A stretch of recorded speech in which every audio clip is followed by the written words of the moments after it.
আমরা বাংলাদেশে লাস্ট কয়েকদিনে বিভিন্ন অনাকাঙ্ক্ষিত ঘটনা দেখতে পাচ্ছি এবং এই ঘটনাগুলোকে কেন মনে হয় যে এই ঘটনাগুলো কিছু কালপ্রিটের চক্রান্তের বা ষড়যন্ত্রের অংশ। কারণটা হচ্ছে এই ঘটনাগুলো এমন গুরুত্বপূর্ণ জায়গাগুলোতে ঘটছে যেই জায়গাগুলো একটা দেশের স্থিতিশীলতার সাথে অর্থনীতির সাথে অনেক গুরুত্বপূর্ণভাবে সম্পর্কিত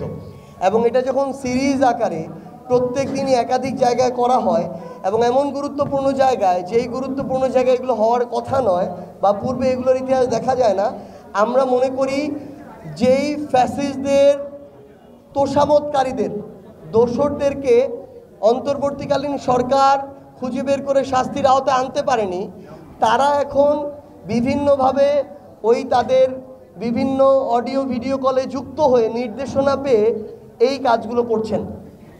এই জায়গায় গুরুত্বপূর্ণভাবে তদন্ত করা উচিত এবং অন্তর্বর্তীকালীন সরকারের সুশীল মনোভাব,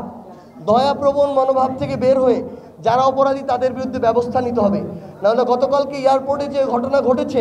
হাজার হাজার পরিবারকে রাস্তায় নামিয়ে দিয়েছে, তাহলে একজনের প্রতি সুশীলতা প্রদর্শন করে হাজারের অধিক পরিবারের প্রতি আমরা অন্যায় করতে পারি না।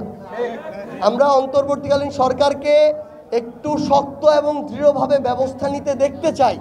তাহলে নির্বাচনকালীন সময়ে তাদের প্রতি রাজনৈতিক দল এবং জনগণের একটা আস্থা তৈরি হবে।